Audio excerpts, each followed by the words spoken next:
గుణములు అనే చాప్టర్ లో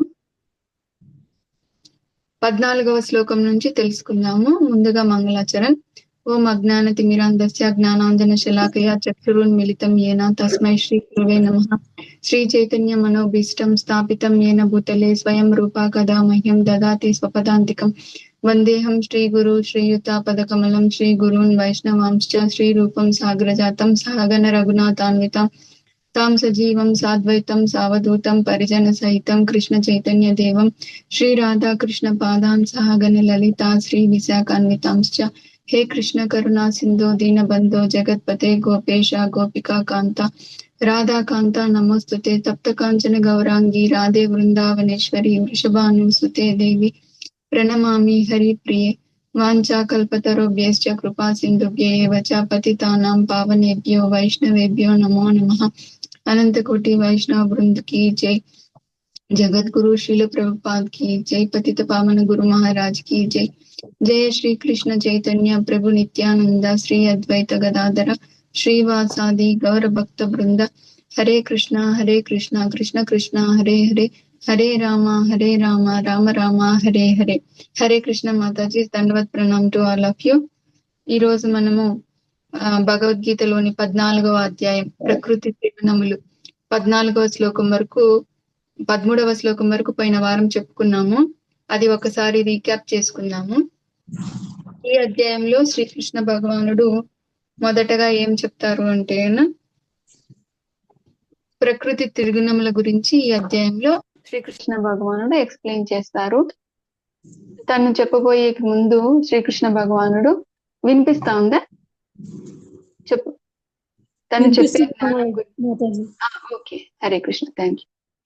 తను చెప్పే జ్ఞానం గురించి కీర్తిస్తారనమాట. ఓ అర్జున, నీకు మళ్ళీ చెప్తున్నాను, తిరిగి మళ్ళీ చెప్తున్నాను, ఇంతకు ముందు చెప్పిన దానికంటే కూడా ఉత్తమమైన జ్ఞానాన్ని నీకు ఇస్తున్నాను అని చెప్తారనమాట. ఈ జ్ఞానం తెలుసుకోవడం ద్వారా, ఈ ప్రకృతి త్రిగుణాల యొక్క జ్ఞానాన్ని తెలుసుకోవడం ద్వారా వాటిలో స్థిరత్వాన్ని పొందడం ద్వారా, ఈ జ్ఞానాన్ని ఆశ్రయించడం ద్వారా ఒకరు సృష్టి సమయంలో జన్మించిన అవసరం లేదు, ప్రళయాంతంలో మరణించిన అవసరం లేదు అని చెప్తారనమాట. ఆ విధంగా జన్మ మృత్యు జరా వ్యాధి నుంచి బయటపడొచ్చు అని చెప్తారు. ఆ తర్వాత శ్రీకృష్ణ భగవానుడు ఈ సమస్త జగత్తులోని జీవులు మహత్తత్వం నుంచి జన్మ తీసుకుంటున్నాయి, ఆ మహత్తత్వంలో నేను బీజాలను ప్రదానం చేస్తున్నాను అని చెప్తారు. ఆ తర్వాత శ్రీకృష్ణ భగవానుడు ఏం చెప్తారంటే, ఈ సమస్త జీవులు భౌతిక ప్రకృతి నుంచి జన్మను తీసుకుంటున్నాయి, అందరికీ బీజమును ప్రదానం చేసే తండ్రిని నేనే అని చెప్తారు. ఆ తర్వాత శ్రీకృష్ణ భగవానుడు ఈ ప్రకృతి 3 గుణాలతో నిండి ఉంటుంది. ఆ 3 గుణాలు ఏమిటి అంటే సత్వగుణము, రజోగుణము, తమో గుణము అని చెప్తారు.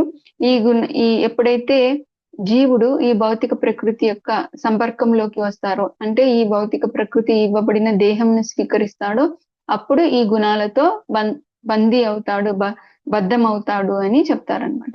ఆ తర్వాత 3 గుణాలు ఉన్నాయి కదా, సత్వగుణము, రజోగుణము, తమో గుణము.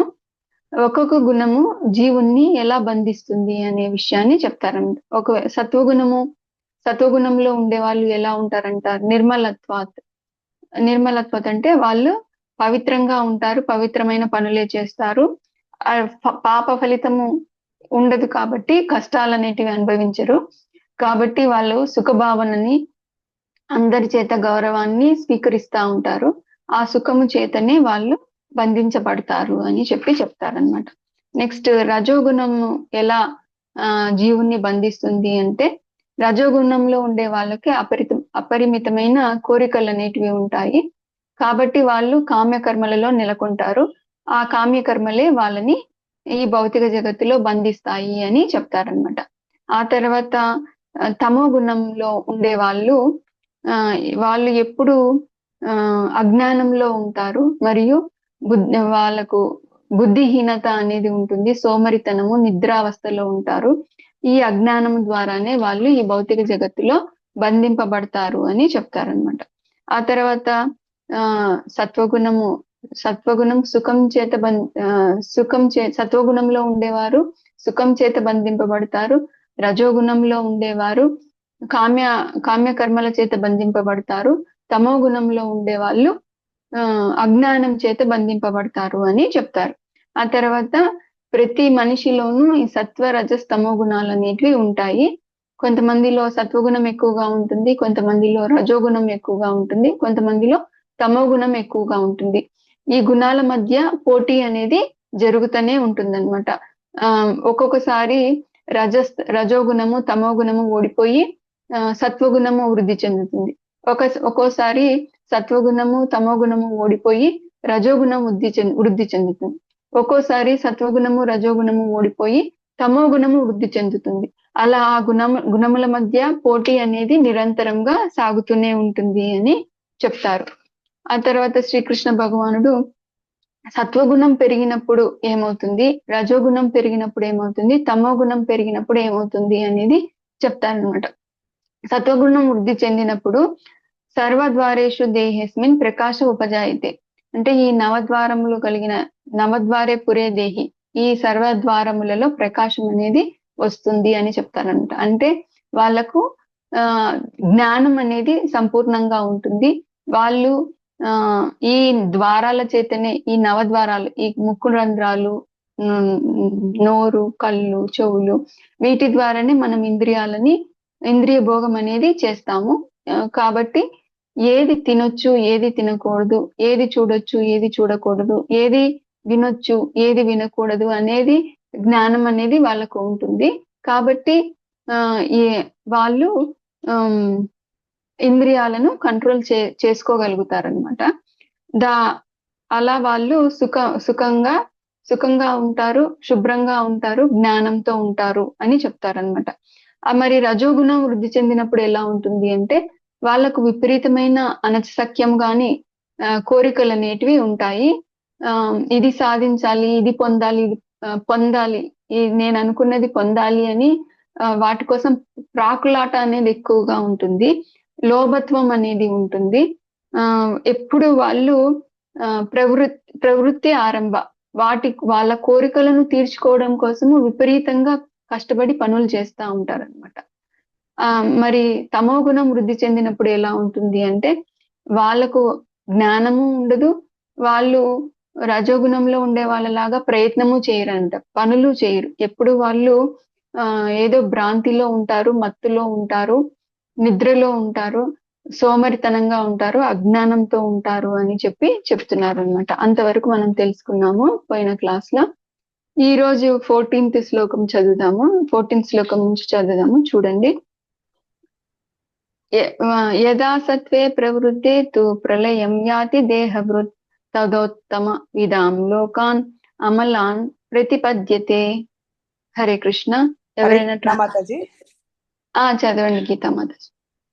మనిషి సత్వగుణంలో మరణించినప్పుడు మహర్షుల విశుద్ధమైన ఉన్నత లోకాలను పొందుతాడు. హరే కృష్ణ మాతాజీ. హరే కృష్ణ మాతాజీ. Thank you Mataji. ఈ శ్లోకం నుంచి 14-15 శ్లోకాలలో సత్వగుణంలో మరణించే వ్యక్తి ఏ గతి పడుతుంది, రజోగుణంలో మరణించే వ్యక్తికి ఏ లోకాలు చేరుకుంటాడు, తమో గుణంలో మరణించే వ్యక్తి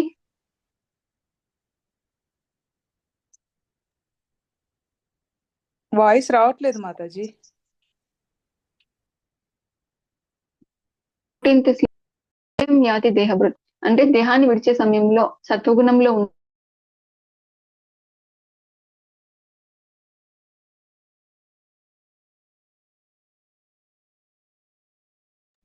హరే కృష్ణ. వాయిస్ రావడం లేదు. ఈ విషయంలో ఈ మధ్యలో భూలోకం ఉంటుంది, పైన ఊర్ధ్వలోకాలు, ముల్లోకాలు అని అంటా ఉంటారు కదా.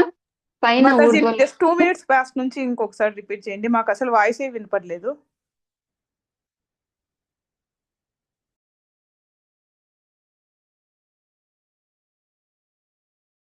హరే కృష్ణ. ఈ శ్లోకంలో 14-15 శ్లోకాలలో శ్రీకృష్ణ భగవానుడు సత్వగుణంలో ఉండేవాళ్ళు, రజోగుణంలో ఉండేవాళ్ళు, తమో గుణంలో ఉండేవాళ్ళు మరణం తర్వాత ఎక్కడికి చేరుతారు అనే విషయాన్ని చెప్తున్నారు. 14వ శ్లోకంలో ఒకరు మరణించే సమయంలో సత్వగుణంలో ఉండేటట్లయితే వాళ్ళు ఉత్తమ లోకాలకు వెళ్తారు అని చెప్పి రాస్తుందన్నమాట. ఉత్తమ లోకాలు అంటే ఏంటివంటే భూలోకానికి పైన ఉండే లోకాలు, ఊర్ధ్వ లోకాలు అని అంటారు అనమాట. బ్రహ్మలోకము, జనలోకము, తపోలోకము, స్వర్గలోకము, ఇవి. పైనికి వెళ్లే కొద్దీ సత్వగుణం ఎక్కువగా ఉంటుంది. భూలోకంలో రజోగుణము తమో గుణము ఎక్కువగా ఉంటుందన్నమాట. కింద లోకాలలో తమో గుణం అనేది ఎక్కువగా ఉంటుంది.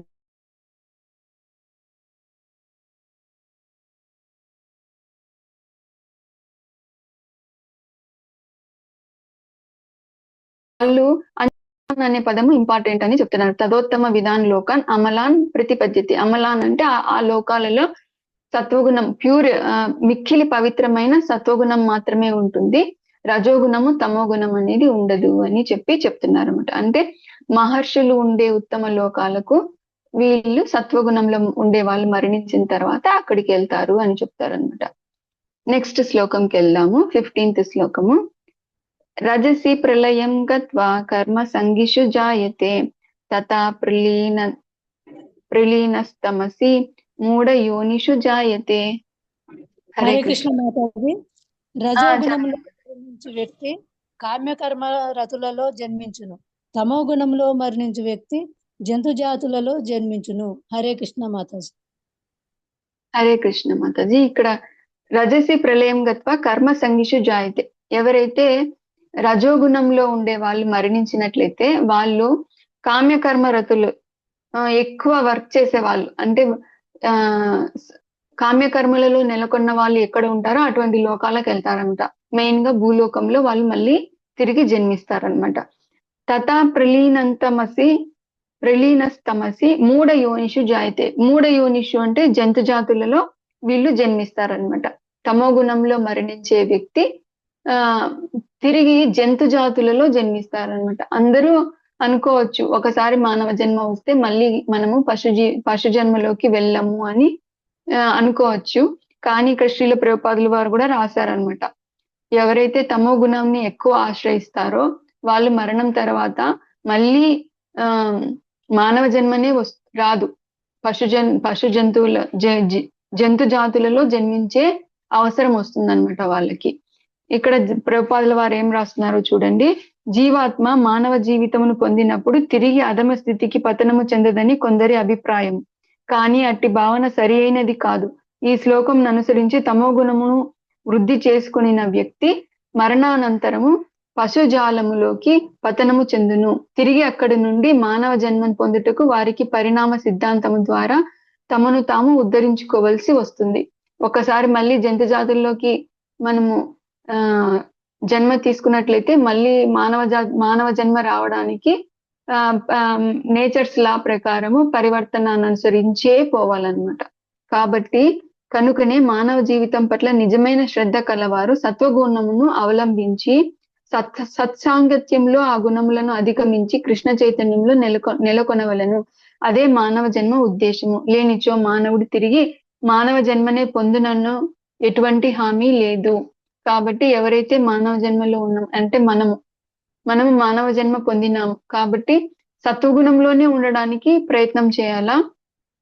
అలా సత్సాంగత్యంలో కృష్ణ చైతన్యంలో నెలకొనినట్లయితే గన తిరిగి మనము జంతు జీవితంలోకి ప్రవేశించిన అవసరం లేదు అని చెప్పి ప్రభుపాదుల వారు కూడా ఇక్కడ రాస్తున్నారు.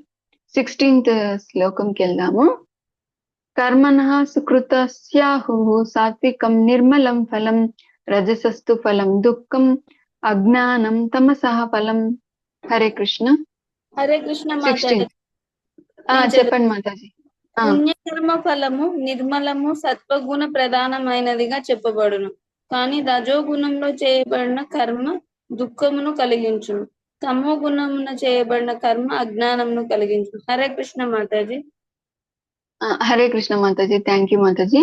ఈ శ్లోకంలో పైన శ్లోకాల్లో ఏం చెప్పారు? మరణించిన తర్వాత వాళ్ళ గతి ఏంటి అనేది చెప్పారు. ఈ శ్లోకంలో జీవించి ఉన్నప్పుడే వాళ్ళకు ఎటువంటి ఫలితాలు వస్తాయి అనేది చెప్తున్నారు అనమాట. ఎవరైతే సత్వగుణంని ఆశ్రయిస్తారో సత్వగుణంలోనే పనులు చేస్తా ఉంటారో వాళ్ళకి ఎలా ఉంటుందంట? నిర్మలం ఫలం.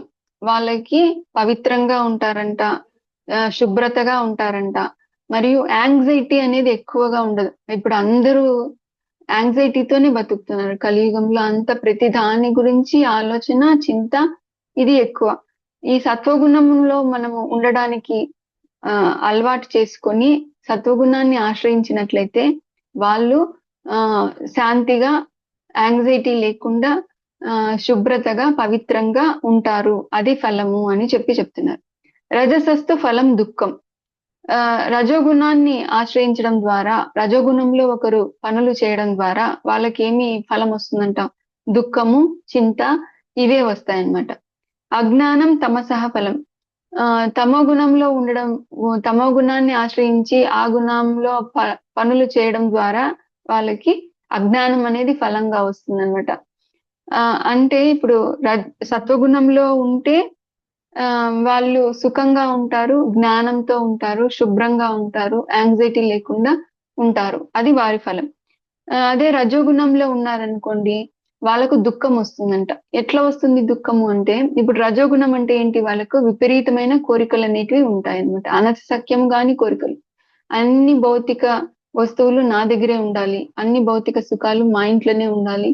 అట్లా వాళ్ళు సుఖాల కోసం, భౌతిక సుఖాల కోసము లేనిపోని అన్ని టార్గెట్స్ ఎక్కువ పెట్టుకొని భౌతిక భోగంలోనే నిజమైన ఆనందం ఉంది అనేది వాళ్ళు అనుకుంటారనమాట, రజోగుణంలో ఉండేవాళ్ళు. కాబట్టి వాటిని సాధించడం కోసము విపరీతంగా శ్రమిస్తారనమాట.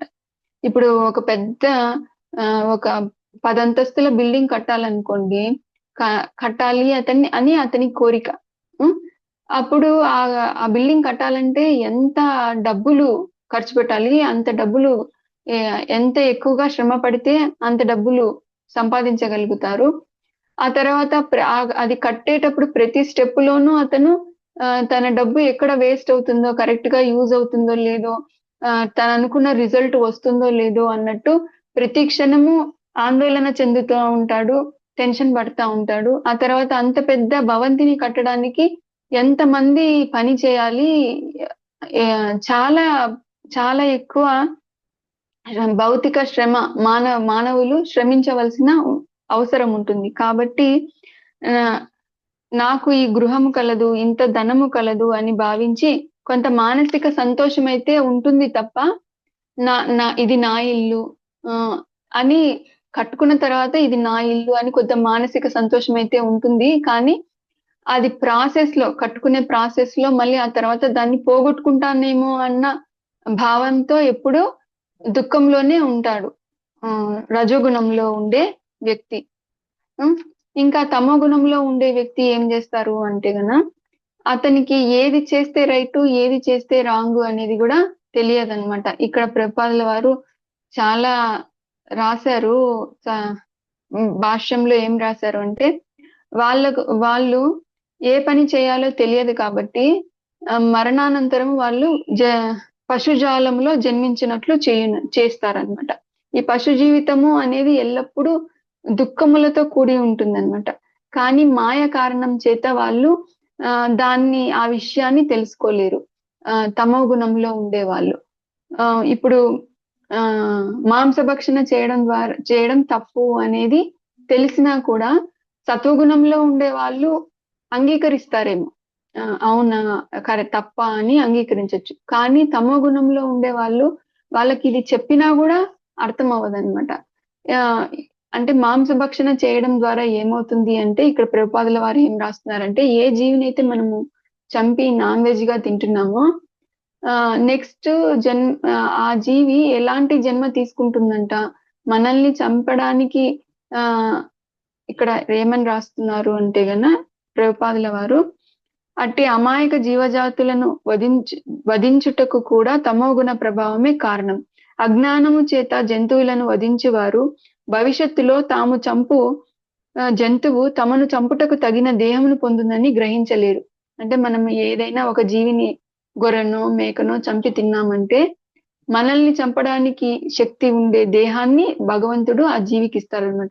మాం సహా అంటే ఏంటి? మాం సహా అంటే నేను ఇప్పుడు నిన్ను తింటున్నాను, భవిష్యత్తులో నువ్వు నన్ను తిను అనేదే మాంసము యొక్క అర్థం అనమాట.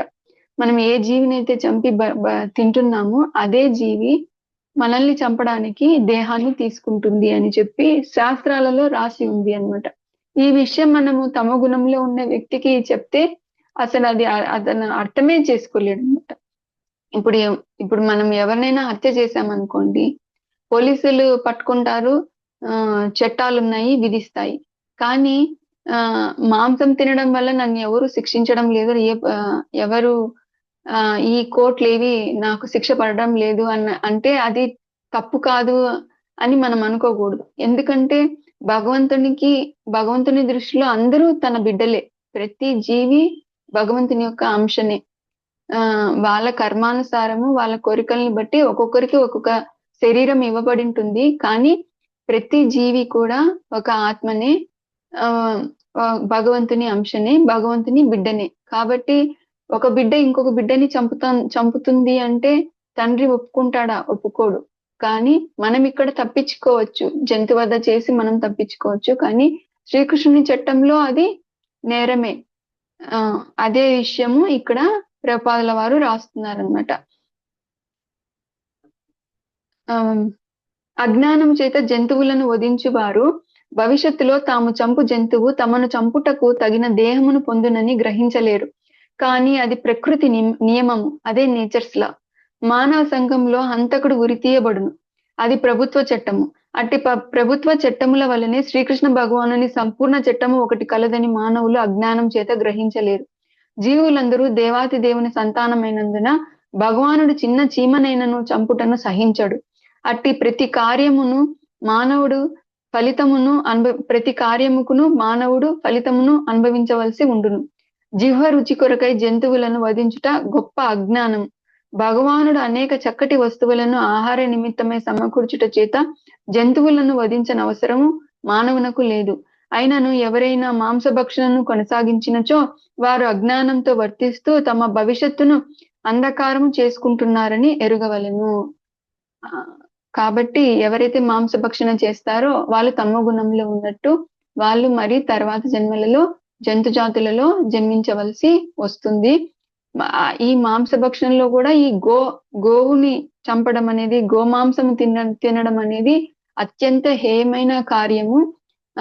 వాళ్ళని అత్యంత అజ్ఞాన అంధకారంలో ఉండే వాళ్ళే ఆ పని చేస్తారు అని చెప్తారనమాట. ఎందుకంటే మనము గోవుని తల్లిలా భావించాలన్నమాట. గోవు యొక్క పాలను తాగి మనం పవిత్రమయ్యి మళ్ళీ తర్వాత ఆ గోవుని చంపి తింటే అది చాలా పెద్ద పాపం అవుతుంది అని చెప్తారు. అంతేకాకుండా భగవంతుడికి గోవులన్నా శ్రీకృష్ణ భగవానుడికి గోవులన్నా బ్రాహ్మణులన్నా చాలా ఇష్టం అన్నమాట. ఇది శ్లోకం కూడా ఉంది కదా, నమో బ్రహ్మణ్య దేవాయ గో బ్రాహ్మణ హితాయ చ జగద్హితాయ కృష్ణాయ గోవిందాయ నమో నమః. అంటే ఏమని అర్థము? ఓ ప్రభు, ఓ గోవింద, నీకు ప్రణామములు. నీవు గోవులకు, బ్రాహ్మణులకు, సమస్త మానవాళికి, ప్రపంచముకు శ్రేయోభిలాషివి. అంటే గోవులు బ్రాహ్మణులు అంటే ఎందుకు ఇష్టము భగవంతుడికి అంటే గోవులు తమ క్షీరంతో తమ పాలతో మనకి యాక్చువల్ గా మనం ఆధ్యాత్మికంగా అభివృద్ధి చెందాలి అంటే, ఆధ్యాత్మిక జ్ఞానము బాగా మనం అర్థం చేసుకోవాలి అంటే ఆవు పాలు తాగాలి అని చెప్తారనమాట. ఆవు పాలు తాగడం ద్వారా మానవుని యొక్క బుద్ధి వికసిస్తుంది, బ్రెయిన్ పెరుగుతుంది, ఆధ్యాత్మిక జ్ఞానాన్ని అర్థం చేసుకునే కెపాసిటీ వస్తుంది అని చెప్తారనమాట. బ్రాహ్మణులు అంటే ఎందుకు ఇష్టము? బ్రాహ్మణులు ఆధ్యాత్మిక జ్ఞానాన్ని బోధించి ఒకరిని భగవంతునికి దగ్గర చేస్తారు. కాబట్టి బ్రాహ్మణులన్నా కూడా గోవులన్నా కూడా శ్రీకృష్ణ భగవానునికి చాలా ఇష్టం అనమాట. అటువంటి గోమాంసంని ఎవరైతే భక్షిస్తారో అతడు ఘోర అజ్ఞానాంధకారంలో ఉన్నట్టు అర్థము అని చెప్తున్నారనమాట. కాబట్టి మనము ఇక్కడ ఈ శ్లోకంలో శ్రీకృష్ణ భగవానుడు మొత్తానికి ఏం చెప్తున్నారు అంటే, ఎవరైతే సత్వగుణంలో ఉంటారో వాళ్ళు పవిత్రంగా, సుఖంగా, జ్ఞానంతో ఉంటారు. అదే ఫలము. రజోగుణంలో ఉండే వాళ్ళు ఏదో సాధించాము అని కాస్త మానసిక సంతోషం ఉన్నా కూడా వాళ్ళ సాధించే ప్రాసెస్ లో ఎక్కువ దుఃఖము, యాంగ్జైటీ, చింతని వాళ్ళు ఫేస్ చేస్తారు. ఆ తర్వాత తమో గుణంలో ఉండే వాళ్ళు ఏ పని చేస్తే రైటు, ఏ పని చేస్తే రాంగు తెలియక ఈ మాంసభక్షణము, మత్తు పదార్థాలను స్వీకరించడము ఇవన్నీ చేయడం ద్వారా వాళ్ళు జంతు జాతులలో పుడతారు. అంతేకాకుండా ఏ జీవినైతే వాళ్ళు చంపి తింటున్నారో అదే జీవి వాళ్ళని చంపడానికి తయారయ్యే దేహాన్ని పొందుతుంది అనేది చెప్తారు. అదే ప్రకృతి నియమం అని, నేచర్స్ లా అని కూడా ప్రభుపాదుల వారు మనకి ఎక్స్ప్లెయిన్ చేస్తున్నారు అనమాట. తర్వాత 17th శ్లోకంకి వెళ్దాము. సత్వాం సంజాయతే జ్ఞానం రజసో లోభ ఏవచ ప్రమాద మోహ తమసో భవతో అజ్ఞానమేవచ. హరే కృష్ణ. 17th శ్లోకం ఎవరైనా చదువుతారా ట్రాన్స్లేషన్? హరే కృష్ణ మాతాజీ. సత్వగుణం నుండి యథార్థ జ్ఞానము వృద్ధి చెందును, రజోగుణం నుండి లోభము వృద్ధి చెందును, తమో గుణం నుండి అజ్ఞానము, బుద్ధిహీనత, మోహము వృద్ధి చెందును. హరే కృష్ణ మాతాజీ. హరే కృష్ణ మాతాజీ. ఈ శ్లోకంలో శ్రీకృష్ణ భగవానుడు సత్వగుణంలో ఉండే వాళ్ళకి వాళ్ళు యథార్థ జ్ఞానాన్ని సంపాదించడానికి అనుకూలంగా ఉంటారన్నమాట. సత్వగుణంలో ఎవరైతే పనులు చేస్తారో వాళ్ళకి ఏమవుతుందంట, స్థిరమైన బుద్ధి కలవారే ఉంటారు. అంటే వాళ్ళు ఇంద్రియాలను కంట్రోల్ చేసుకోగలుగుతారు కదా, వాళ్ళకి జ్ఞానం అనేది ఉంటుంది. ఏది చేస్తే మంచిది, ఏది చేస్తే చెడ్డది, నాకు మంచిది కాదు అనే జ్ఞానం ఉంటుంది. కాబట్టి వాళ్ళు స్థిరమైన జ్ఞానంతో ఉంటారు, స్థిర బుద్ధిని కలిగి ఉంటారు. యథార్థ జ్ఞానం సంపాదించడానికి అంటే ఆధ్యాత్మిక జ్ఞానాన్ని సంపాదించడానికి ఒకరు ఖచ్చితంగా సత్వగుణంలో ఉంటేనే అది సాధ్యమవుతుంది. రజోగుణము తమో గుణంలో ఎప్పుడు సాంగత్యం చేసే వాళ్ళకి ఈ స్థిర బుద్ధి అనేది ఉండదు. యథార్థ జ్ఞానాన్ని సంపాదించడానికి అంటే ఆధ్యాత్మిక జ్ఞానాన్ని సంపాదించడానికి అవకాశం ఉండదు అని చెప్తున్నారు అనమాట. శ్రీల ప్రభుపాదుల వారు భాష్యంలో ఏం రాస్తున్నారంటే, ఒకరు సత్వగుణంలో ఉండడం ద్వారా స్థిరమైన బుద్ధి ఉంటుంది. అలా వాళ్ళు ఆధ్యాత్మిక జ్ఞానాన్ని నేర్చుకోవడానికి అనుకూలంగా ఉంటుంది. కాబట్టి దాని ఫలితంగా వాళ్ళు శాంతి సౌభాగ్యములతో ఉంటారంట. రజోగుణంలో ఉండే వాళ్ళకి అశాంతి అనేది ఉంటుంది అని చెప్తున్నారు. కాబట్టి ఈ ప్రపంచంలో శాంతి సౌభాగ్యం అనేది నెలకొనాలి అంటే సత్వగుణం అనేది వృద్ధి చెందాలి అని చెప్తారనమాట. అందరూ సత్వగుణంలో ఉండేటట్లయితే ఆ దేశమంతా శాంతి సౌభాగ్యాలతో విలసిల్లుతుందన్నమాట. కానీ అందరూ అలా ఉండరు. కాబట్టి ఎవరో కొంతమంది అయినా సరే సత్వగుణంలో ఉండేటట్లయితే, ఇప్పుడు ప్రభుపాదుల వారి దయ వల్ల అందరూ హరే కృష్ణ మహామంత్రం జపం చేస్తున్నారు, 4 నియమాలు పాటిస్తున్నారు. ఈ 4 నియమాలు పాటించడం అంటే ఎందుకు ప్రభుపాదుల వారు ఖచ్చితంగా 4 నియమాలు పాటించాలి అని చెప్తున్నారు అంటే, అసలు ప్రభుపాదుల వారు అమెరికాకు వెళ్ళినప్పుడు ఫస్ట్ చెప్పడమే, ప్రభుపాదుల వారు ఒకరి కోసం రూల్స్ ఏం మార్చరు. ఆయన ఏమి రూల్ ఉంటే అదే. మాంసభక్షణ చేయకూడదు, మత్తు పదార్థాలు స్వీకరించకూడదు, అక్రమ సంబంధాలు పెట్టుకోకూడదు, జూదం ఆడకూడదు. ఈ 4 ఎప్పుడైతే చెప్తారో వాళ్ళు అసలు ప్రభుజీ స్వామి మీరు మీ ఇండియాకి వెళ్ళిపోండి అని అంటారంట. అలా 1 సంవత్సరం పాటు ఆయన ఎవరు తన దగ్గరికి అంటే కృష్ణ చైతన్యం అనేది వృద్ధి చెందలేదన్నమాట. ఆయనకి ఫాలోయర్స్ కానీ ఆయన సిద్ధాంతాలను యాక్సెప్ట్ చేసే వాళ్ళు అసలు లేకపోయారు. 1 year వరకు ఆయన అమెరికాకి వెళ్ళినప్పుడు ఫెయిల్యూర్సే చూసినారు. అంత ఫెయిల్యూర్ అయినా కూడా ఆయన ఆ రూల్స్, ప్రభుపాదుల వారు ఆ రూల్స్ అనేటివి ఏమి రిలాక్సేషన్ అనేది ఇవ్వలేదన్నమాట. ఖచ్చితంగా మీరు ఈ 4 నియమాలు పాటించాలి అని. ఆ భక్తులు ఒక్కొక్కసారి అడిగేవారంట, ఈ 4 నియమాలు పాటిస్తాము, కనీసం టీ కాఫీకైనా రిలాక్సేషన్ ఇవ్వండి అంటే, లేదు నేను శాస్త్రాలను మార్చలేను, నా 4 నియమాలు ఖచ్చితంగా పాటించాలి అని అంటారు. ఈ 4 నియమాలు పాటించడం ద్వారా ఏమవుతుంది అంటే గన ఒకరు పశు జీవితం నుంచి సత్వగుణంలోకి, మానవ జీవితంలోకి వస్తారన్నమాట. సత్వగుణంలోకి వస్తారు. ఎప్పుడైతే సత్వగుణంలోకి వస్తారో వాళ్ళే ఆధ్యాత్మిక జ్ఞానాన్ని అర్థం చేసుకోగలుగుతారు అనమాట. కాబట్టి ఈ సత్వగుణంలో ఉండడము అనేది చాలా ఇంపార్టెంట్ అని చెప్తారనమాట. నిజమునకు అవన్నీ మిక్కిలి దుఃఖపూరితములు. తమో గుణంలోని జనులు బుద్ధిహీనులగుదురు. పరిస్థితుల ప్రభావముచే సోకితులై మత్తు పదార్థాలకు అలవాటు పడి మరింత అధికంగా తమో గుణంలో మునిగిపోవుదురు. వారి భవిష్యత్తు మిక్కిలి అంధకారంగా మారును అని చెప్తున్నారు అనమాట. ఈ ఎందుకు 4 నియమాలు పాటించమన్నారు ప్రభుపాదుల వారు అనేది మీకు అర్థమైందా అండి?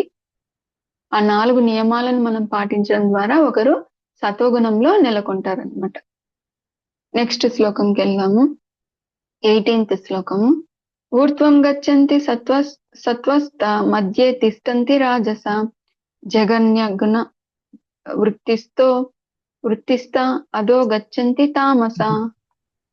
హరే కృష్ణ. 18th శ్లోకం ట్రాన్స్లేషన్ చదువుతారా ఎవరైనా? హరే హరే కృష్ణ కృష్ణ మాతాజీ. మాతాజీ. నేను చదివి సుగుణ మాత చదవండి మాతాజీ. సత్వగుణం ఉన్నవారు క్రమంగా ఊర్ధ్వలోకమునకు ఉద్ధరింపబడుదురు.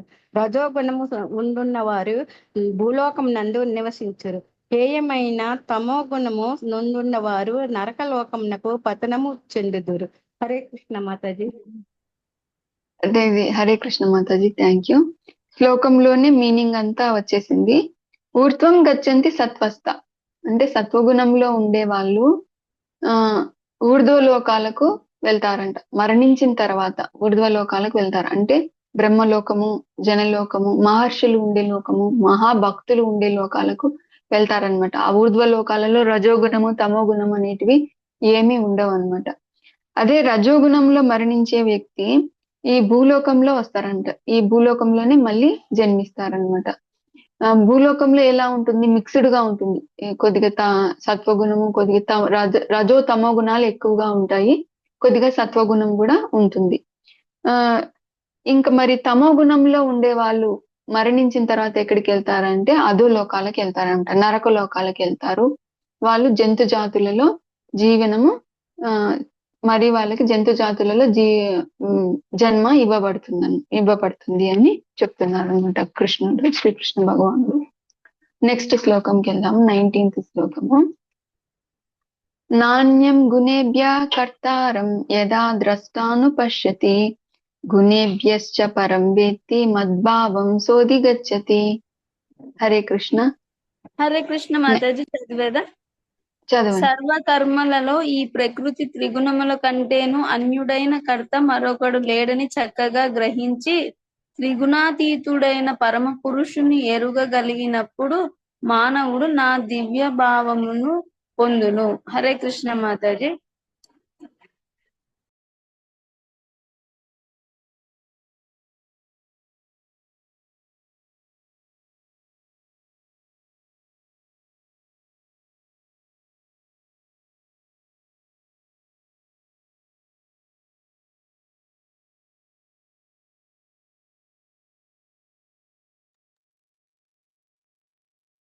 హరే కృష్ణ. వినిపిస్తా ఉందా మాతాజీ? హరే కృష్ణ. వినిపిస్తుంది. ఇప్పుడు వినిపిస్తా ఉందా? ఓకే. ఈ శ్లోకంలో శ్రీకృష్ణ భగవానుడు ఏం చెప్తున్నారంటే 19th శ్లోకము. మనం చేసే ఏ పనికైనా కారణము ఈ ప్రకృతి గుణములే. ఈ ప్రకృతి గుణములే కర్త. కానీ ఈ గుణాలకి అతీతంగా ఎవరున్నారు? త్రిగుణాతీతుడు ఎవరు అంటే గన పరమ పురుషుడు శ్రీకృష్ణ భగవానుడు. త్రిగుణముల కంటే కూడా మరొకటి లేదు. అంటే ఈ భౌతిక జగత్తులో ఏ పని జరిగినా దానికి కారణము ఈ ప్రకృతి యొక్క త్రిగుణాలే కారణము అని చెప్తారనమాట. ఇంకా ఆచార్యులు ఏం చెప్తారంటే we are not the masters in our own house అని చెప్తారనమాట. మన ఇంట్లో మనం యజమానులం కాము. ఎందుకంటే ఈ శరీరము గుణాలతో తయారై ఉంటుంది అనమాట. ఈ శరీరంతో మనం చేసే పనులన్నీ ఏ గుణం అయితే మనం వృద్ధి చెంది ఉంటుందో, మనలో వృద్ధి చెంది ఉంటుందో ఆ గుణం ప్రకారం మన కోరికలు అనేటివి ఉంటాయి.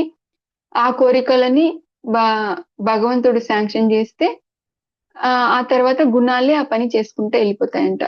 అంటే మరి జీవుడికి ఎటువంటి స్వాతంత్రం లేదా అంటే గన జీవుడు కోరుకుంటాడు. ముందు కూడా మనం చెప్పినాం కదా, ఒక పని జరగాలంటే ముగ్గురు దానికి సహకరిస్తారు. ఏంటి అంటే జీవుడు, పరమాత్మ, ప్రకృతి. జీవుడు కోరుకుంటాడు, పరమాత్మ దాన్ని శాంక్షన్ చేస్తారు. ఒకసారి శాంక్షన్ అయిపోయిన తర్వాత ఇంకా గుణాలు చేసుకుంటూ వెళ్ళిపోతాయి అన్నమాట. మన చేతుల్లో అసలు ఏది ఉండదు. ఇప్పుడు మనకి 3 రోడ్లు ఉన్నాయనుకోండి, ABC అని 3 దారులు ఉన్నాయనుకోండి. ఆ దారుల్లో ఏ దారి ఎంచుకునేంత వరకే మనము ఏ ఒకటో దారి ఎంచుకున్నామా, రెండో దారి ఎంచుకున్నాం, మూడో దారి ఎంచుకున్నాం. మనం ఒకవేళ రెండో దారి ఎంచుకున్నాం అనుకోండి, ఒకసారి అది ఎంచుకున్న తర్వాత ఇంకా దాంట్లో ఎట్లా వెళ్తాము, ఏం చేస్తాము అనేది మన చేతుల్లో ఉండదన్నమాట. ఇంకా గుణాల చేతుల్లోనే ఉంటుంది. ఆ పని అంతా గుణాల ప్రభావంతోనే జరుగుతుందన్నమాట. అంటే పూర్తిగా మనకి మనకి మళ్ళీ మనము రెక్టిఫై చేసుకోలేమా అంటే చేసుకోగలుగుతాము. మళ్ళీ మనం ఫస్ట్ దారిలోకి వెళ్ళాలి అంటే వెళ్ళగలుగుతాము. కానీ అది చాలా కష్టమైన పని అవుతుంది. గుణాలు ఎక్కువగా లాగుతాయి అన్నమాట. గుణాల ప్రభావం అనేది చాలా ఎక్కువగా ఉంటుంది. దాన్ని అధిగమించి మనము మళ్ళీ మార్చుకోవాల్సి వస్తుంది అన్నమాట. కాబట్టి ఇక్కడ భగవంతుడు ఏం చెప్తున్నారంటే, మనము ఏమి చేసినా కూడా ఈ ప్రకృతి గుణాలతో తయారు చేయబడిన ఈ శరీరమే కారణము, ఈ ప్రకృతి గుణాలే కర్త అని చెప్తున్నారనమాట. త్రిగుణములను కర్తగా భగవంతుడిని త్రిగుణాలకు అతీతంగా మనము చూడాలి అని చెప్తున్నారనమాట. ఈ శ్రీల ప్రభుపాదుల వారు భాష్యంలో ఏం రాస్తున్నారంటే, ప్రకృతి త్రిగుణములకు సంబంధించిన కర్మల జ్ఞానమును మానవుడు అభ్యసించాలి. అంటే ఏ గుణంలో, సత్వగుణంలో ఉండే వాళ్ళు ఎలాంటి పనులు చేస్తారు, రజోగుణంలో ఉండే వాళ్ళు ఎలాంటి పనులు చేస్తారు, తమో గుణంలో ఉండే వాళ్ళు ఎలాంటి పనులు చేస్తారు అనేది ఇప్పుడు అర్జునుడికైతే డైరెక్ట్ గా శ్రీకృష్ణ భగవానుడే జ్ఞానాన్ని ఇస్తున్నారు. కాబట్టి శ్రీకృష్ణుడే నిజమైన ఆధ్యాత్మిక ఆచార్యులు. మనము కూడా గురు శిష్య పరంపరలో వచ్చినటువంటి ప్రామాణికమైన ఆచార్యుని ద్వారా మనం కూడా మనము ఆచార్యులకు తెలుస్తుంది, మనకి అంటే మన స్పిరిచువల్ మాస్టర్ కి తెలుస్తుంది అనమాట. అసలు మనం ఏ గుణంలో ఉన్నాం, మనం చేసే పనులను బట్టి మనం ఏ గుణంలో ఉన్నాము, ఆ గుణంలో నుంచి బయటపడాలి అంటే గన ఏం చేయాలి అనేది ఆధ్యాత్మిక ఆచార్యుని ద్వారా మన స్థితిని మనం తెలుసుకోవాలి. ఆ తర్వాత ఏ గుణంలో ఉన్నా సరే మనము చింతించిన అవసరం లేదు. మనము భర్తతో మనకి తమో గుణంలో ఉండొచ్చు, రజోగుణంలో ఉండొచ్చు, సత్వగుణంలో ఉండొచ్చు. మన పూర్వ కర్మానుసారము లేదా మన కోరికల ప్రకారము మనకు ఈ గుణాలు అన్ని కలిసి ఒక రకమైన దేహాన్ని ఇచ్చింటాయి. కానీ మనం ఎలా ఉన్నా సరే, ఏ గుణంలో ఉన్నా సరే కృష్ణ చైతన్యంలో ఉండడము అలవాటు చేసుకోవాలన్నమాట. ఈ హరే కృష్ణ మహామంత్రాన్ని జపం చేయడం ద్వారా ఈ మెల్లమెల్లగా రజో తమో గుణాలలో ఉండే వ్యక్తులు సత్వగుణంలోకి మారుతారు. మరి అలా సత్వగుణంలో మనము భక్తియుక్త సేవను కంటిన్యూ చేయడం ద్వారా శుద్ధ సత్వగుణానికి చేరుతాము. అప్పుడు మనము గుణాతీతులం అవుతాము. ఆ విధంగా మనము భగవద్ధామము చేరుకోగలుగుతాము అని శ్రీల ప్రభుపాదుల వారు భాష్యంలో రాస్తున్నారు. మనం ఏ గుణంలో ఉన్నాము, మనకి ప్రకృతి ద్వారా ఒక దేహం ఇవ్వబడి ఉంటుంది. ఆ దేహానికి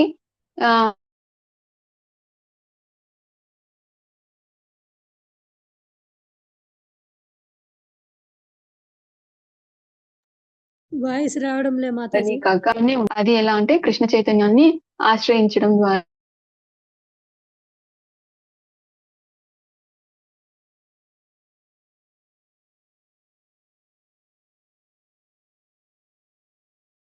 భాష్యంలో ఇస్తున్నారు.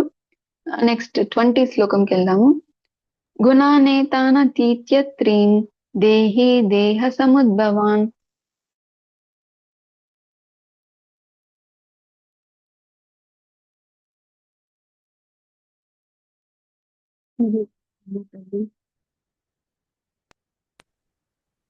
హరే కృష్ణ 20 శ్లోకం వినిపిస్తా ఉందండి? వాయిస్ బ్రేక్ అవుతుంది, కట్ అవుతుంది. వాయిస్ బ్రేక్ అవుతా ఉందా? కట్ అవుతుంది మాస్టర్జీ, నెట్ సరిలేదే. అవునా? 5G అనే చూపిస్తుంది, ఫుల్ గా ఉన్నాయి సిగ్నల్స్. ఇప్పుడు కూడా అట్లనే ఉందా? ఇప్పుడు వినబడుతుంది మాస్టర్జీ. సరే, ఈ 20 శ్లోకం ట్రాన్స్లేషన్ చదువుతారా? మీరు చదువుతాను మాస్టర్జీ. చదవండి మాతాజీ. దేహదారియకు చదవండి మీరు. దేహధారి యగు జీవుడు దేహంతో కూడి ఉన్న ఈ త్రిగుణములను దాటగలిగినప్పుడు జనన మరణ వార్ధక్యముల నుండి మరియు వాని దుఃఖముల నుండి విడవడి ఈ జన్మం నందే అమృతత్వమును పొందును. హరే కృష్ణ మాతాజీ. హరే కృష్ణ. హరే కృష్ణ. మీ మాట వినిపించట్లేదు, నా మాట అయినా వినిపిస్తా ఉందా? ఇప్పుడు వినిపిస్తుంది. ఈ శ్లోకంలో 20వ శ్లోకంలో శ్రీకృష్ణ భగవానుడు ఏం చెప్తున్నారు అంటే, గుణానేతాన్ని అతీత్య త్రీన్ దేహి దేహ సముద్భవాన్. ఎవరైతే ఈ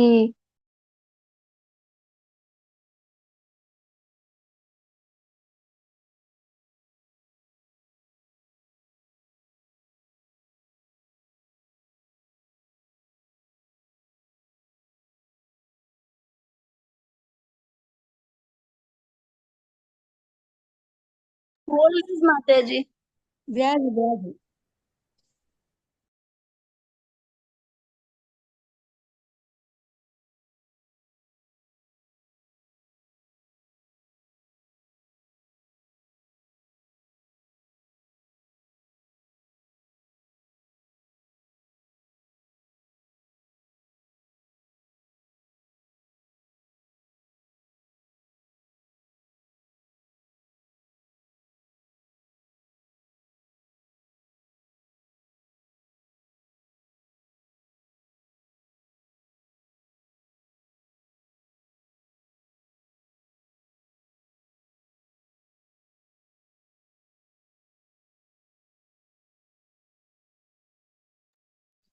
హరే కృష్ణ మాతాజీ.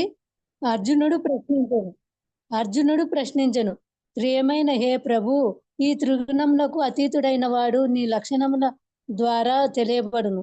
అతని ప్రవర్తన ఏ విధముగా ఉండును? ఏ విధముగా అతడు ప్రకృతి త్రిగుణములను అధిగమించును? హరే కృష్ణ మాతాజీ.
చెప్తున్నారు. శ్రీ భగవానువాచ ప్రకాశం చ ప్రవృత్తిం చ మోహమేవ చ పాండవ నద్వేష్టి సంప్రవృత్తాని న నివృత్తాని కాంక్షతి ఉదాసీన వదాసీనో గుణైర్యో న విచాల్యతే గుణా వర్తంత ఇత్యేహం యోవతిష్టతి నేంగతే సమదుఃఖ సుఖ స్వస్థ సమలోష్ట్రాంశ కాంచనః తుల్య ప్రియా ప్రియో ధీరా తుల్య నిందాత్మ సంస్తుతిః మానాపమానయోస్తుల్య తుల్యో మిత్రారిపక్షయో సర్వారంభ పరిత్యాగి గుణాతీతా స ఉచ్యతే. హరే కృష్ణ మాతాజీ. చదవండి మాతాజీ.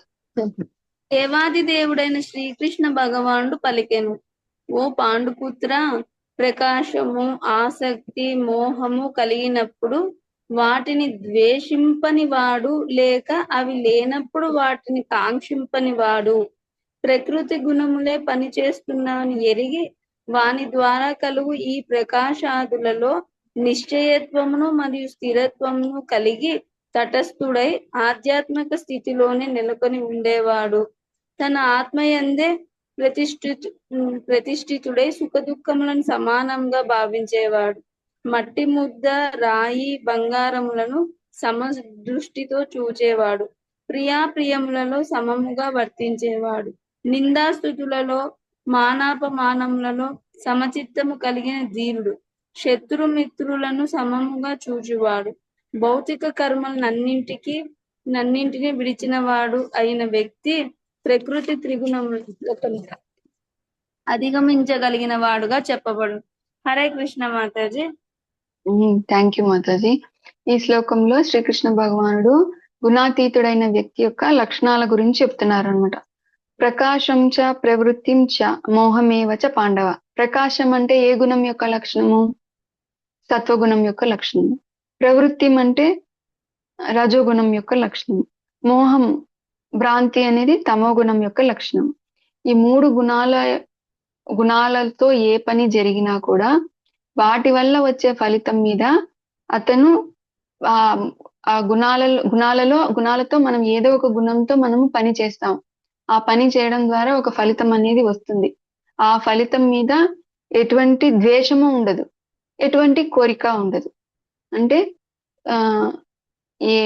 ఏ ఫలమైనా రాని కాక వాటిని ద్వేషింపడు, కోరుకోడు, ఉదాసీనంగా ఉంటారు అని చెప్తున్నారు అనమాట.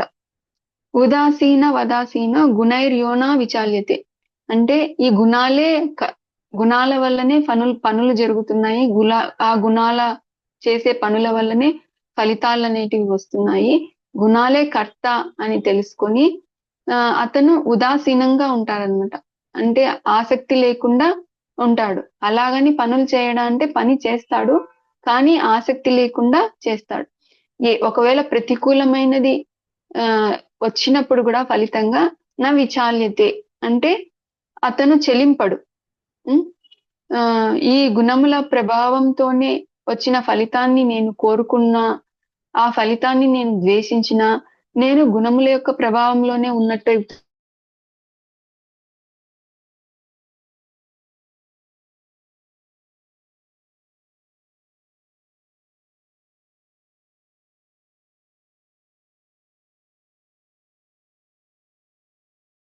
అంటే స్టేబుల్ గా ఉంటాడనమాట.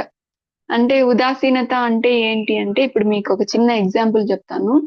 ఇది ఇండియా పాకిస్తాన్ మ్యాచ్ జరుగుతా ఉంది అనుకోండి, క్రికెట్ మ్యాచ్ జరుగుతా ఉంది. ఇండియా వాళ్ళు బ్యాటింగ్ చేస్తా ఉన్నారు, పాకిస్తాన్ వాళ్ళు బౌలింగ్ చేస్తా ఉన్నారు అనుకోండి. పాకిస్తాన్ వాళ్ళు బౌలింగ్ చేసి LBW అని చెప్పి గట్టిగా అప్పీల్ చేస్తారు ఎంపైర్ కి. అవుట్ అవుట్ అవుట్ అని చెప్పి 12 మంది కలిసి ఒకేసారి అప్పీల్ చేస్తారు అనుకోండి. అప్పుడు అంపైర్ ఉండి ఏమనాలి? అవుట్ అయితే అవుట్ అనాలి, లేదంటే లేదనాలి. కానీ నేను చూడట్లేదు అని అంటే అది అసలు ఆసక్తి లేనట్టు అనమాట. అలా ఉండకూడదు. మనము అన్ని చూడాల, కానీ పక్షపాతం అనేది ఉండకూడదు. అంటే ఒకరు ఇండియా సైడ్ మాట్లాడకూడదు, పాకిస్తాన్ సైడ్ మాట్లాడకూడదు. మనం అన్ని అబ్జర్వ్ చేయాలా, మన పని మనం చక్కగా చేయాలా.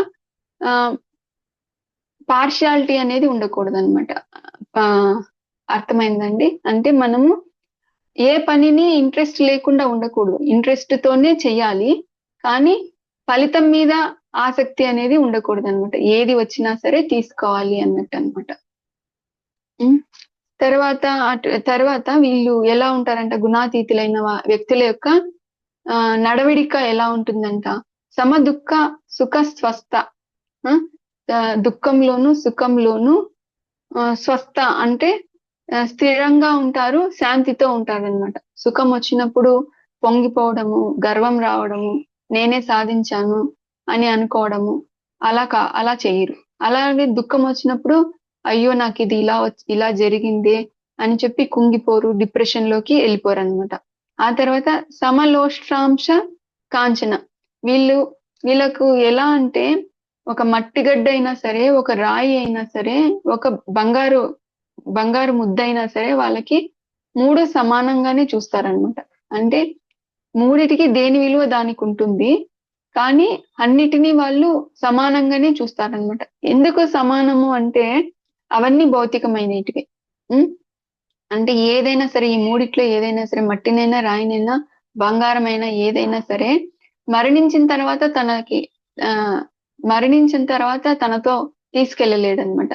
అవన్నీ భౌతికమైన ఆనందాన్ని కొంచెం ఇవ్వగలుగుతాయి కానీ ఆధ్యాత్మికమైన ఆనందం అంటే ఎల్లప్పుడూ ఉండే ఆనందం, నిత్యమైన ఆనందాన్ని అవి ఇవ్వలేవు అనేది అతనికి తెలుసు. కాబట్టి మూడింటిని సమానంగానే చూస్తారనమాట. తుల్య ప్రియ అప్రియో ధీర అంటే ప్రియమైనది లభించినప్పుడు, అంటే మనం ఏదైతే అనుకున్నామో, ఏదైతే అనుకొని ఆ పనిని మొదలు పెట్టామో అదే వచ్చింది అంటే అప్పుడు హ్యాపీ. మనం ఏదైతే సాధించాలనుకుని ఒక పని చేస్తామో అది రాకుండా వేరే మనం కోరుకోనిది వచ్చింది అంటే అది అప్రియమైనది. కానీ ఎవరైతే త్రిగుణాతీతుడో అతను తనకు ప్రియమైనది లభించినా అప్రియమైనది లభించినా స్థిరంగా ఉంటాడనమాట. పొంగిపోడు, కుంగిపోడు, స్థిరంగా ఉంటాడు. ఇది తన డ్యూటీ అనుకొని పనులు చేస్తాడు. డ్యూటీ ఒకసారి ఇష్టమైనది వస్తుంది, ఒకసారి ఇష్టం లేనిది వస్తుంది. ఏదైనా నా బాధ్యతతో నేను చేస్తాను, నా పని నేను చేస్తాను అన్నట్టుగానే ఉంటాడనమాట. ఆ తర్వాత నిందాస్తుతులలో ఎప్పుడైనా మనము ఏదైనా సాధిస్తే ఎంతగా పొగుడుతారో లేదో తెలియదు కానీ ఏదైనా ఒక చిన్న తప్పు చేయగానే అందరూ అనేవాళ్ళే అనమాట. వాళ్ళకి ఆ పని చేత కాదు, వాళ్ళు చెయ్యరు, చేసే వాళ్ళు ఏదైనా చిన్న తప్పు చేసినా కూడా దాంట్లో మళ్ళీ పేర్లు పెడతా ఉంటారు అనమాట. ఇలా నిందాస్తుతులలో సమంగా ఉంటారు. తథా మానాపమానయో, ఒక్కొక్కసారి అవమానం జరుగుతుంది, ఒక్కొక్కసారి గౌరవం అనేది దక్కుతుంది. ఏదైనా సరే వాళ్ళు ఒకటిగానే తీసుకుంటారనమాట. ఆ తర్వాత తుల్య మిత్రారి పక్షయో, మిత్ర అంటే మిత్రుడు, అరి అంటే శత్రువు. శత్రువునైనా మిత్రువునైనా సమానంగా చూస్తారనమాట. అంటే ఇది చాలా కష్టం. బంగారాన్ని మట్టిగడ్డని ఒకే రకంగానైనా చూడగలుగుతామేమో గాని శత్రువుని మిత్రుణ్ణి ఒకే రకంగా చూడాలి అంటే అనేది చాలా పరిపక్వత అనేది మనకి ఉండాలి అనమాట. అంటే మన ఈగో అనేది ఉండకూడదు అనమాట. ఈగో ఉంటే మనము మిత్రువుని శత్రువుని ఒకేలాగా చూడలేమన్నమాట. సర్వారంభ పరిత్యాగి అంటే విపరీతమైన గొంతమ కోరికల కోసము, భౌతిక సుఖాలను అనుభవించడం కోసము అతను ఏ పనులు మొదలు పెట్టడనమాట. అదే కృష్ణుడి కోసం అయితే తనకి శక్తికి మించిన పని అయినా సరే స్వీకరిస్తాడు, చేస్తాడు. కానీ భౌతికమైన పని అయితే అంతగా ఆసక్తిని చూపించాడు అనమాట. ఇవన్నీ లక్షణాలు ఉంటే అతను గుణాతీతుడు అని చెప్తాము అని చెప్పి శ్రీకృష్ణ భగవానుడు ఎక్స్ప్లెయిన్ చేస్తున్నారు అనమాట. ప్రభుపాదుల వారు భాష్యంలో ఏం రాస్తున్నారు అంటే మనము శ్రీకృష్ణ భగవానుడు ఈ శ్లోకములలో సూచిస్తుండెను. జీవుడు ఈ భౌతిక దేహమును దాల్చి ఈ భౌతిక ప్రపంచంలో బంధించబడి ఉన్నప్పుడు ప్రకృతికి సంబంధించిన త్రిగుణములలో ఏదో ఒక దాని ఆధీనంలో ఉన్నట్లుగా గ్రహించవలెను. దేహం నుండి విముక్తుడైనప్పుడే అతడు భౌతిక ప్రకృతి గుణబంధముల నుండి కూడా విముక్తుడగును. కానీ భౌతిక దేహం నుండి బయట పడనంత వరకు అతడు ఉదాసీనుడై ప్రవర్తించవలెను.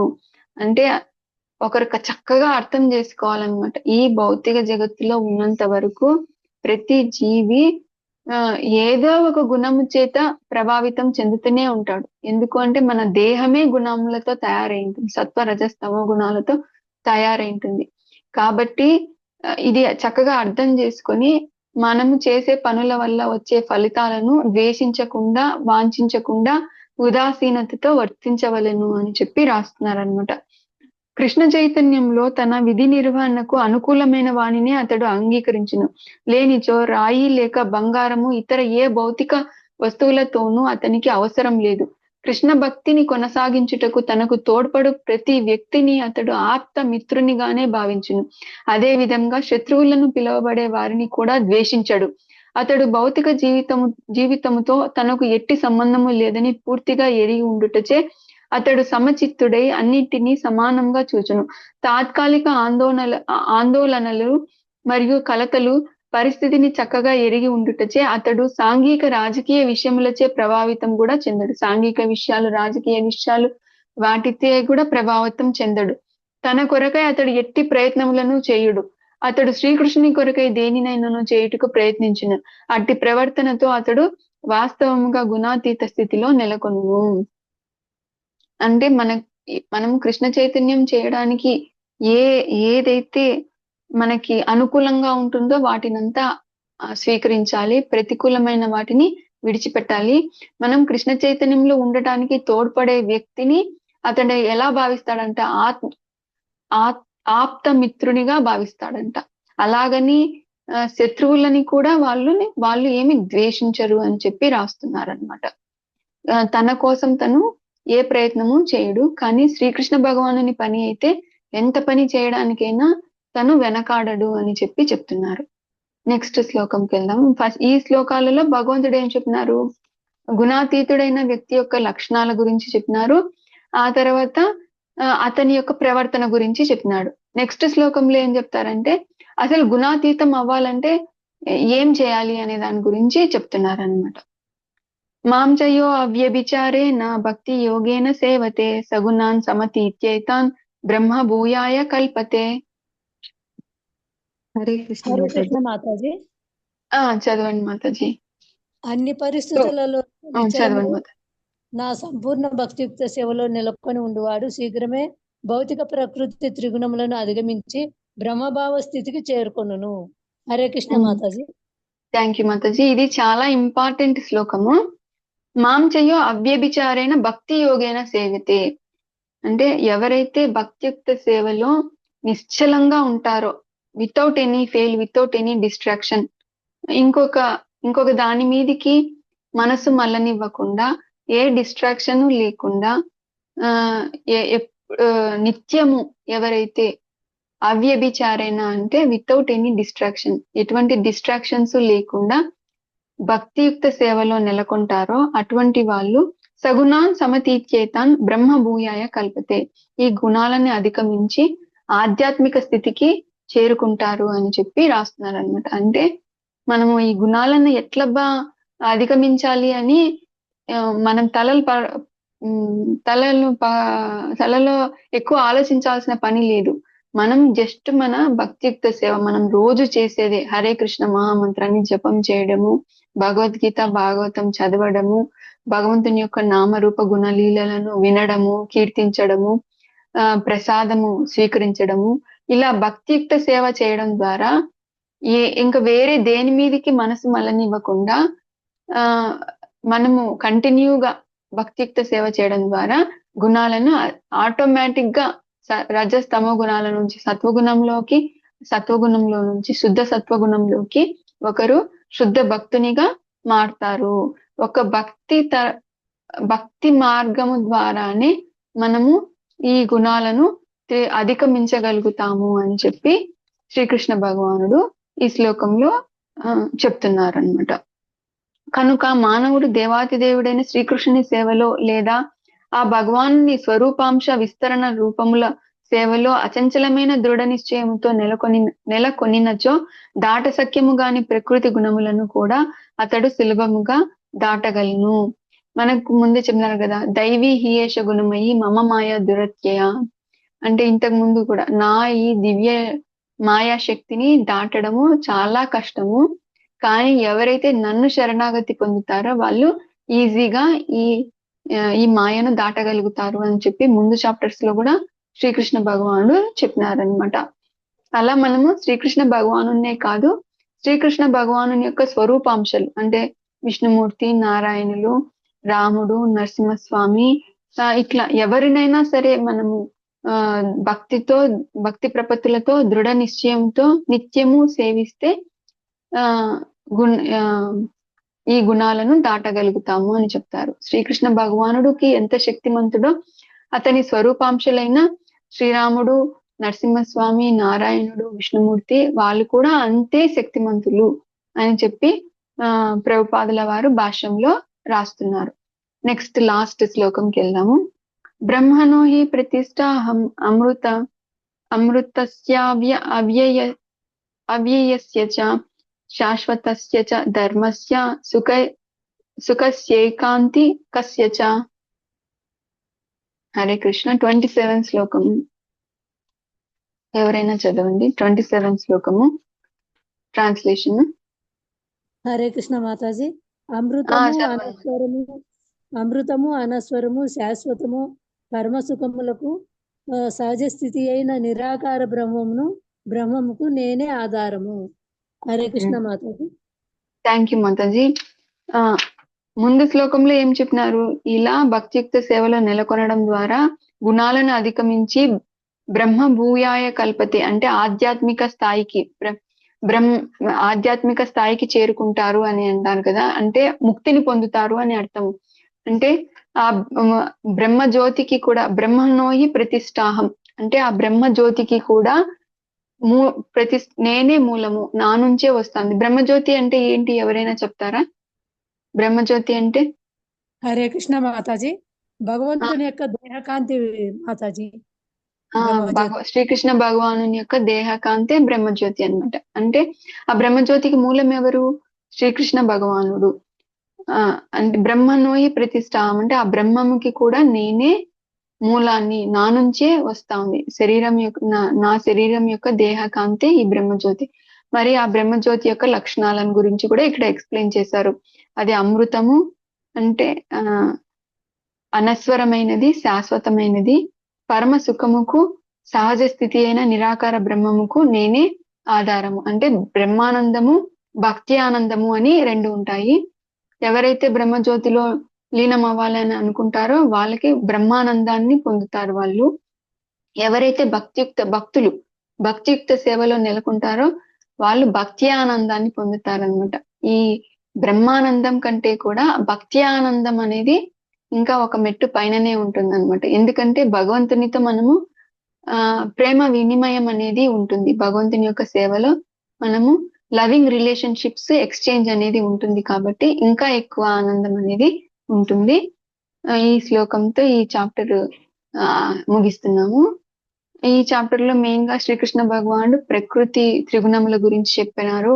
ఆ త్రిగుణములు ఒక్కో గుణం యొక్క లక్షణాల గురించి చెప్పినారు. ఏ గుణంలో ఉండడం ద్వారా వాళ్ళకి మరణించిన తర్వాత ఎటువంటి గతి అనేది వస్తుంది అనేది చెప్పినారు. ఆ తర్వాత భగవంతుడు సత్వగుణంలో ఉండే వాళ్ళు ఎలాంటి లక్షణాలు ఉంటాయి, తమో గుణంలో వాళ్ళకి ఎలాంటి లక్షణాలు ఉంటాయి, ఏ ఫలితాన్ని పొందుతారు, రజోగుణంలో ఉండే వాళ్ళు ఎటువంటి ఫలితాన్ని పొందుతారు అనేది చెప్పినారు. ఆ తర్వాత ఈ భౌతిక జగత్తులో చేసే కర్మలన్నిటికీ కారణము గుణాలే కర్త అని భావించేది చెప్పినారు. ఆ తర్వాత ఈ గుణాలని అర్జునుడు 3 ప్రశ్నలు అడుగుతారు.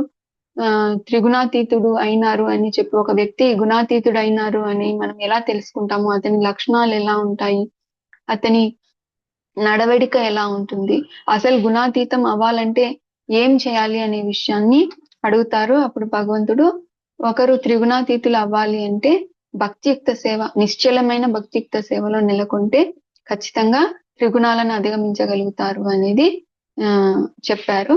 హరే కృష్ణ. ఈరోజు క్లాస్ ఇంతటితో ముగిస్తున్నాను. నాకు ఈ అవకాశం ఇచ్చినటువంటి పరాభక్తి మాతాజీకి, మధురాపతి ప్రభుజీకి నేను నా కృతజ్ఞతలు తెలుపుకుంటున్నాను. మీకు ఎవరికైనా ఏదైనా డౌట్ ఉంటే అడగండి, చెప్పడానికి ట్రై చేస్తాను. హరే కృష్ణ. దండవత్ ప్రణామ్ to all of you. Hare Krishna. గుణాలను అధిగమించాలంటే ఏం చేయాలి మాతాజీ? భక్తియుక్త సేవలో నెలకొనాలి మాతాజీ. ఒక భక్తి చేయడం ద్వారా మాత్రమే మనము గుణాలను అధిగమించగలుగుతాం. ఎవరికి ఏ డౌట్ లేదంటే ఒకసారి హరే కృష్ణ మహామంత్రం చెప్పి క్లాస్ ఎండ్ చేద్దాము.